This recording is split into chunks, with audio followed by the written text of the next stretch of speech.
the idea of the day, actually, the big talk of the day, because we're talking about Garber, and didn't he seem to soften up his stance today a little on Landon Donovan, whether or not he's leaving or not leaving MLS and going overseas? Seemed like he softened up a little this weekend. I wonder, I wonder what he's been told. I wonder what kind of boxes of chocolates and cards and flowers have been, unless they saw the All-Star. I know he didn't come in until it was 4-1. Right. Unless they saw the All-Star. Oh, never. Or they saw the Puerto Rico game. Oh, never mind. You don't want to know. We'll forget about it. Yeah. Everybody has their price, and one of the things that worries me as a Galaxy fan is that there has not been an attendance bump. The attendance has been bad for the Galaxy this year by Galaxy standards, and it hasn't gone up significantly. They didn't sell out the Quakes game, although that was Thursday on TV. They're probably not going to sell out Sunday against the Fire.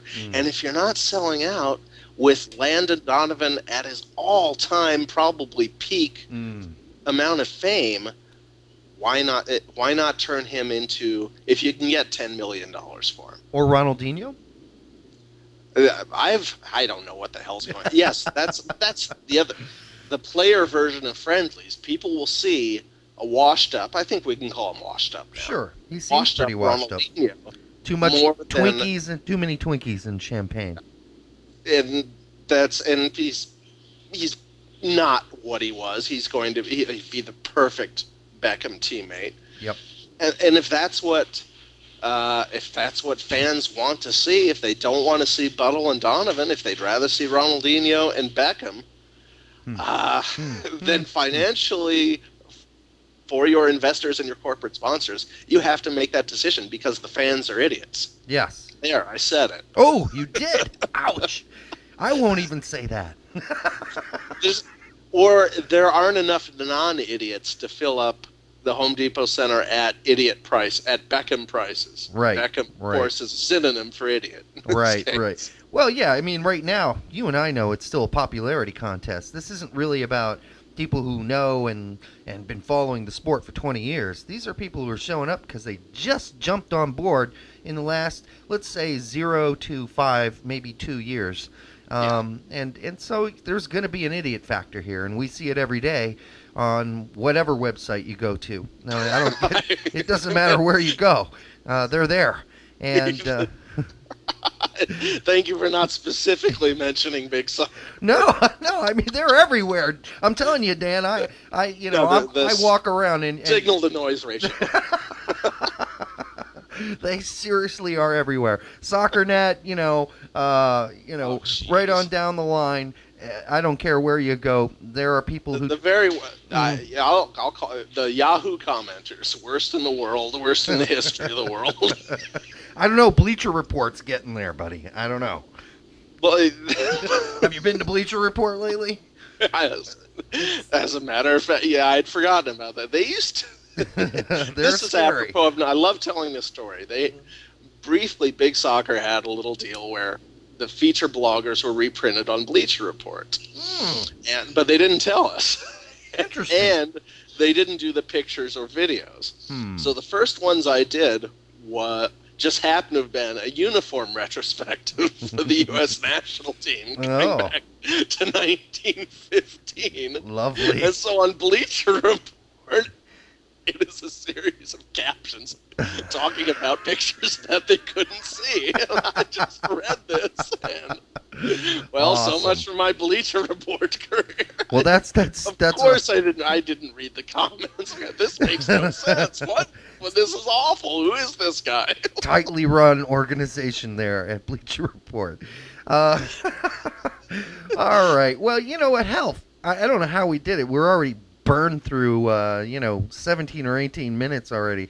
So because you pressed play with me and I just start ranting about whatever nonsense is going through. I think I'm one of these house patients where I think what I'm saying makes sense and everyone's looking at him because he's using the wrong words and house and the rest trying to figure out what it, and I think I'm making sense. Well, here it is. Here's this is just a quick one. This is just a either or. And maybe this is actually a little silly, but let's see. Hope Solo or Julie Foudy in her prime. Who says that Julie is not in her? See, I respect Julie as looking at the surface for Julie is to miss the point. It's like looking at the Mona Lisa. There is so much to Julie Foudy and what she gives to us. I think Hope Solo can get there, but if Julie Foudy, and I've said this, if Julie Foudy said the revolution has come, go to the hills and fight the system, I am there. We are going to live off the land and bring down the strut. I'm just waiting for her to give the word. Pretty big crush on her, about 10 years ago. She's still looking pretty good for her age. I got to give her that. But that's charisma as well as beauty. I thought she made better points during the MLS All-Star game than Lalas made. I don't know if that's really hard to do. I'm just saying. One of these days, I should get a business card. I am Alexi Lalas's last fan. I'm Eric Wynalda's last fan. No, I love Eric. He just isn't apparently like one of my friends very much. But that's okay.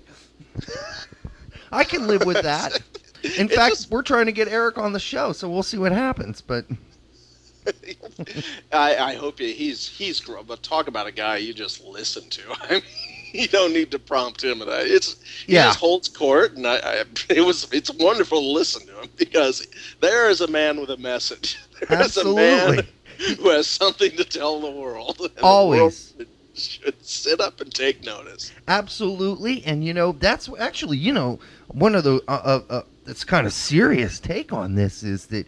We only had one guy during the World Cup, one American guy that called games. John Harkes. We could have used Wynalda. Instead of Wynalda, it was Harkes. There's that whole drama there, but forget all that. Just the gap in quality and analysis and wit and timing, everything shows that ESPN did the complete disservice to the American soccer. But people sort of liked all the Brits. A couple of them were okay. But to have it be the entire British Isles and the only token American is John Harkes. Out of 300 million people, and you pick that guy. They could have done a little better with that, Dan. Because out of the phone book, they could have.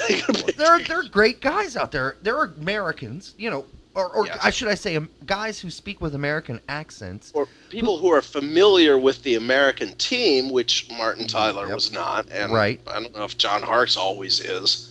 No, he didn't seem I don't to want be. to. He's occasionally prepared, but when the game happens in front of him and he has to engage his brain and you hear the gear shift whine like a truck going down a hill, and you compare that to someone like a Ray Hudson or a Eric Wynalda, controversial guys who nevertheless can get the words out at the time. It's doubly frustrating. Yeah, I would have been nice to have Wynalda. You know what? I would have even taken. I think Phil Shane's a great setup man. Yes. Dellacamera is not a bad setup man. He still sets Harkes up, and Harkes during the MLS All-Star game failed to.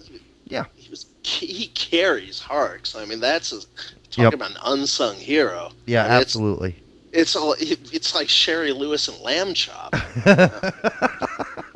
But except for, Dellacamera has no control over the lack of commentary coming out of Harkes' mouth. And that's the problem.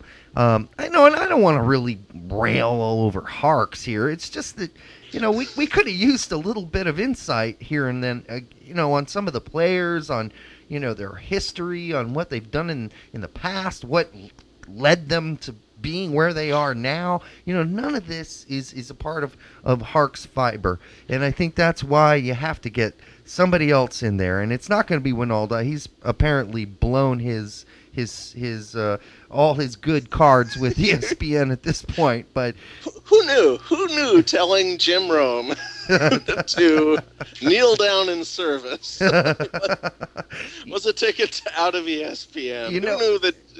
Yeah, I mean, it's great because even Joe Max Moore brought that up last week. At least Wynalda has the ball sack to say stuff like that. I love it.